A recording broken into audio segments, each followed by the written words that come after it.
Out that. Do me a favor, would you? Find an Electrum van and Oh, slap it down on there. okay, The hold on. profits will go straight to you. I'm worried about that with surviving R. Kelly. Subject matter might make me too mad.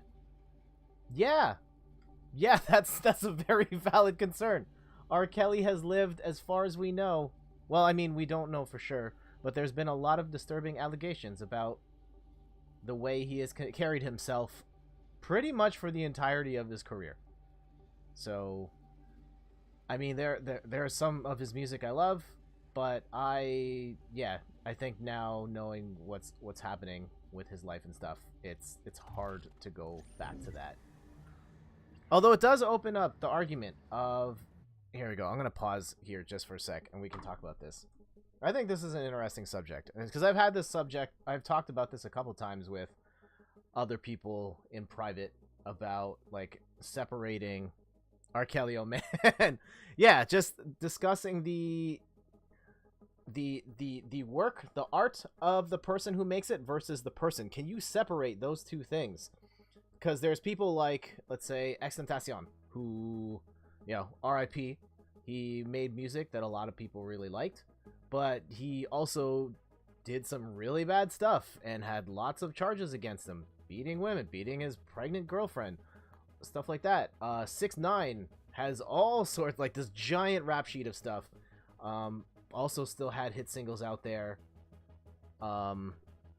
Cosby, there's another one. He was an amazing comedian for his time, and then all this other stuff. Can you just go back and watch that stuff and enjoy it as you did before? Or like even knowing what you know now, can you just enjoy that at face value without thinking about the person behind it and what they've done and what they've said?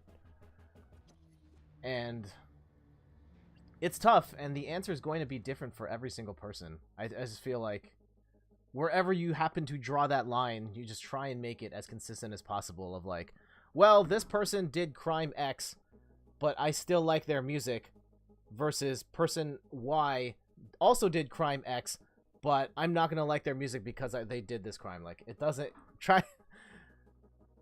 Gotta be consistent. So, Jenna says, I can't. I still enjoy old Kanye, but it's hard to F with new Kanye. See, this is another one, because I used to love old Kanye.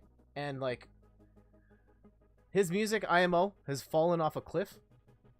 But I think especially now, in light of all the stuff he said, it's... I can't roll with him, and I don't want to support him in any way, even though that song he did with Lil Pump, I love it. It's so ignorant, and I love it, but I love it. Not, I know that's the name of the song, but I'm also really into that song. But at the same time, like, knowing what Kanye is now and what he stands for, like, I just try and avoid it as much as possible.